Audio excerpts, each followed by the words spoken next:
बिस्मिल्लाहिर्रहमानिर्रहीम। अस्सलामु अलैकुम वरहमतुल्लाहि वबरकातुहू। सब बहन भाइयों को ईद मुबारक।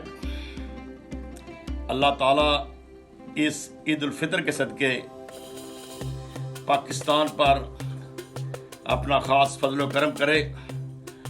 और जिस तरह आपको मालूम है कि पाकिस्तान में हद से ज़्यादा गुर्बत हो चुकी है, लिहाजा जिन लोगों को अल्लाह ने तौफीक दी है वो मुस्तहिक लोगों को ज़्यादा से ज़्यादा खैरात सदका तकसीम करें ताकि वो भी ईद की खुशियाँ मना सकें और अल्लाह ताला सब पे फजल व करम करे।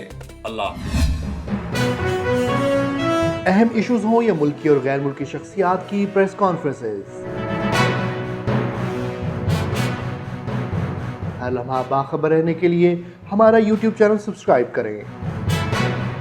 बावसूख ज़राए से मुसद्दिक़ा खबरों, तज्ज़ियों और तबसरों से मुस्तफ़ीद होने के लिए अभी हमारी वेबसाइट को विजिट कीजिए। इसके साथ साथ आप हमें फेसबुक पर लाइक और फॉलो भी कर सकते हैं। इसके अलावा हर टाइम ओवरसीज पाकिस्तानियों के हालात और मसाइल के हल को जानने के लिए हमारी ऐप भी डाउनलोड कर सकते हैं। हम कर रहे हैं आपको हर लम्हा बाखबर, क्योंकि है 39 न्यूज़ पर आपका एतबार।